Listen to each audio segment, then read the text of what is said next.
ഇന്ത്യയുടെ തിരിച്ചടികൾക്ക് ശേഷം പാകിസ്ഥാനിൽ അസ്വാഭാവികമായി ഉണ്ടായ 3 ഭൂചലനങ്ങളാണ് ചർച്ചകൾക്കാദ്യം വഴിവെച്ചത്. സാർഗോദ വ്യോമത്താവളത്തിന് സമീപത്തെ കിരാന കുന്നുകളിൽ ഇന്ത്യൻ മിസൈലുകളിലൊന്ന് വന്ന് പതിച്ചിട്ടുണ്ടെന്ന് കാട്ടുതീ പോലെ പ്രചരിച്ചു. സാർഗോദ വ്യോമത്താവളം ഇന്ത്യ ലക്ഷ്യം വെച്ച് ആക്രമിച്ചുവെന്ന സ്ഥിരീകരണം വന്നതോടെ ഈ അഭ്യൂഹങ്ങൾക്ക് ആക്കം കൂടി. 1970 ശേഷം പാക് സൈന്യം നിയന്ത്രണം ഏറ്റെടുത്ത കിരാന കുന്നുകൾ റഡാർ പ്രവർത്തനങ്ങൾക്കും ആയുധ പരീക്ഷണങ്ങൾക്കും ഉപയോഗിച്ചിരുന്ന ഭൂപ്രദേശമാണ്. ഇത് പാകിസ്ഥാന്റെ ആണവായുധ ശേഖരത്തിന്റെ കൂടെ താവളമായിരുന്നുവെന്ന് ഇപ്പോൾ വ്യക്തമായിരിക്കുകയാണ്. കിരാന കുന്നുകളിൽ ബ്രഹ്മോസ് പതിച്ച് റേഡിയേഷൻ ഉണ്ടായിട്ടുണ്ടാകുമോ? അസാധാരണമായി അമേരിക്കയുടെയും തുർക്കിയുടെയും വിമാന സാന്നിധ്യവും സംശയങ്ങൾക്ക് അടിസ്ഥാനമായി. ആണവായുധ ശേഖരത്തെപ്പറ്റി വിവരം നൽകിയതിന് നന്ദി എന്നാണ് ഡയറക്ടർ ഓഫ് എയർ ഓപ്പറേഷൻസ് പറഞ്ഞത്. Thank you for telling us that Kirana Hill houses some nuclear installation. We did not know about it. Okay. And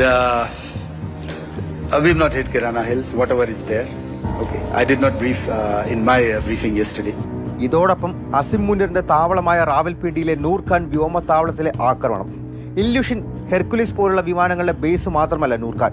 തൊട്ടടുത്താണ് പാകിസ്ഥാന്റെ ആണവായുധ ശേഖരത്തിന്റെ മേൽനോട്ടം വഹിക്കുന്ന സ്ട്രാറ്റജിക് പ്ലാൻസ് ഡിവിഷൻ. രണ്ടിടത്തെയും ആക്രമണം അടിവരയിടുന്നത് പാകിസ്ഥാന്റെ സർവത്ര രഹസ്യങ്ങളും ഇന്ത്യക്ക് അറിയാമെന്നാണ്. എവിടെയും ഇന്ത്യക്ക് അടിക്കാനും സാധിക്കും.